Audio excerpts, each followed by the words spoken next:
அவங்களுக்கு சண்டை அவ்வளவு லவ்வாம அவங்க.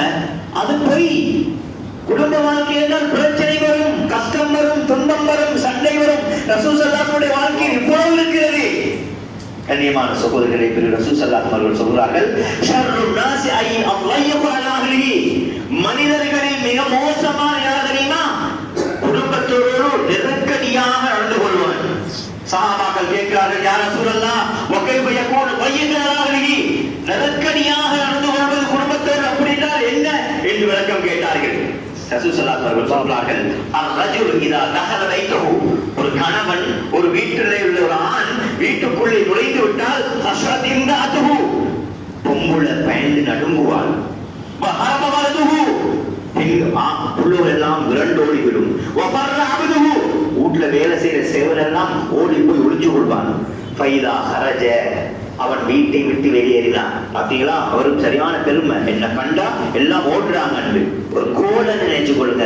உங்களை சண்டித்தாண்ட ரோட்ல காட்டணும், வீட்டுக்குள்ள அல்ல. பொம்புளைட்ட பூனையா நடக்கணும், பிள்ளைகள்கிட்ட அன்பா நடக்கணும். அதுதான் சரியான ஆம்புல. இவருக்கு பெருமை, எனக்குள்ள ஒரு சரியான பயம், கிட்ட வர மாட்டான், மோத்த பார்த்து பேச மாட்டான். ஒரு காலம் நாங்க அப்படித்தான். எங்களை வாப்பா மோத்தாங்காட்டி நாங்க முன்னுக்கு நின்று பேசல. அது அந்த காலத்துக்கு சரி, இந்த காலத்துக்கு அது சரி வராது. ஃப்ரெண்ட் ஆகி போகணும். இந்த உலகம் பித்தனால் இருக்குது. எல்லா பிரச்சனையும் மாப்பாட்ட வந்து பேசணும், பாப்பாட்டு வந்து சொல்லணும், இப்படி ஒரு பிரச்சனை இருக்குது, பொம்பளை புள்ளையா நெருக்கமா இருக்கணும். பொம்பளை புள்ள வந்து சொல்லணும், இந்த பொடியன் இப்படி மெசேஜ் அனுப்பிக்கிறான், SMS அனுப்பிக்கிறான், வாட்ஸ்அப்ல மெசேஜ் அனுப்பி வாப்பா. பொம்பளை புள்ள வந்து காட்டுற அளவுக்கு அந்த ஃப்ரெண்ட்ஷிப் மாறுக்கு வாப்பாக்கு மாறுக்கு இருக்கணும். கண்ணியமானவர்களே, அப்ப வீட்டுக்கு போனா இப்படி நடுங்குவான். இவன் வெளியே போனா லஹிகத் இம்ராத்துஹு, பெண் சிரிப்பாள், சந்தோஷப்படுவாள், மகிழ்ச்சி அடைவாள் மனைவி. வஸ்தான சாஹபைத்திஹி, வீட்டில் உள்ளவர்கள் எல்லாம் சந்தோஷம் மகிழ்ச்சியால் ஒரு பூஞ்சோலையாக அந்த வீடே மாறிவிடும் என்றார்கள் ரசூலுல்லாஹி ஸல்லல்லாஹு அலைஹி வஸல்லம். அப்ப மனிதர்கள்ல மோசமானவர் வீட்டுக்கு போனா கொண்டாடி கொள்ள கூட்டி பயப்படுறவங்க என்றாங்க. நாங்க எந்த இடத்தில் இருக்கிறோம் என்பதை நாங்கள் பார்த்துக் கொள்ள வேண்டும். அது மாத்திரமல்ல, கண்ணியமான சகோதரர்களே, பெரியவர்களே, ஹஜ்ரத் உமர் ரலியல்லாஹு காலத்திலே ஒரு மனிதர் வருகிறார்.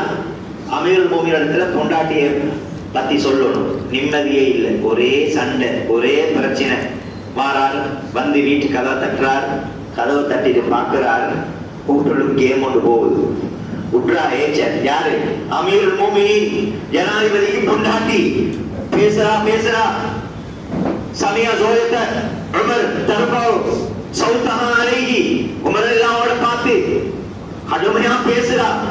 இவர் பார்த்தாரு. ஃபகால ரஜுல் ஃபீ நஃப்ஸிஹி, தனக்குள்ளே சொல்லிக் கொண்டார், இதா கான ஹாதா ஹால் உமர் மா ஹிக்மத்திஹி வ கிஸ்ஸத்திஹி வ கைஃப ஹாலு மஹி. இவ்வளோ அந்தஸ்துக்குரிய மனிதன், இவ்வளோ பெரிய மனிதன் வீட்டுக்கு இப்படி இல்லா, ஏன கொண்டாட்டி நல்ல மாதிரி இவர் மெதுவா போக ஆரம்பிக்கிறார்.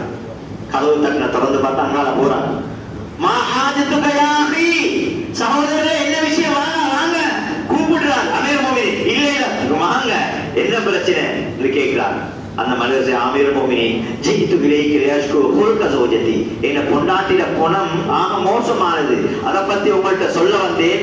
ஆனா சமயத்து ஜௌஜதக், உங்களோட பொண்டாட்டி பேசுறதை நானும் கேட்டுக்கொண்டிருந்தேன், அதனால நான் போக ஆரம்பிச்சேன் என்று சொன்ன பொழுது உமர் ரலியல்லாஹு அவர்கள் சொல்கிறார்கள், யா அஹி, எனது சகோதரனே, ஹிய உம்மி, எனது தாயை போல் அவள், எல்லா வேலையும் அவள் செய்கிறாள். தப்பாகத்தி, ஏன கோக்கினால் அவள் தான் வேலை கோக்கி இல்லை வீட்டில், எனது உணவுகளை அவள் சமைக்கிறாள். ஹப்பாசத்தி, அதே வேலையை செய்ய ரொட்டி தேவையா, அவள்தான் எல்லாம் செய்யறா, வேற கோக்கி இல்லை வீட்டுல. வகசாரத்து சியாமி, வாஷிங் மெஷினில் ஒன்று இல்லை, அவள் தான் ஏதோ ஆடைகளை கழுவக்கூடியவள். தக்லி சுபைத்தி, வீட்டெல்லாம் துப்புரவு செய்ய கூட்டக்கூடியவள். இன்னும் வாயத்தில் வந்திருக்கிறது, எங்க புள்ள எல்லாம் வளர்த்து ஆளாக்கி எல்லா வேலையும் அவள் தான் பார்க்கிறாள். அது மட்டுமல்ல, வதஸ்குனு இலைஹா நஃப்ஸி அனில் ஹராம், ஹராத்தை விட்டு என்னை பாதுகாக்கிறாள் அவள். என் தேவைகள் அவளை வச்சு நான் முடிவு செய்து கொள்கிறேன் என்று சொன்ன பொழுது ஃபஹாத ரஜுல் ராலியன் முத்தபஷ்ஷுரன், அதாவது புன்முறுவலோடு அந்த உமர் அவர்கள் சொன்னதை பொருந்திக் கொண்டவராக அந்த மனிதர் திரும்பி சென்றார் என்று இந்த ரிவாயத்திலே வந்திருக்கிறது. கண்ணியமான சகோதரர்களே,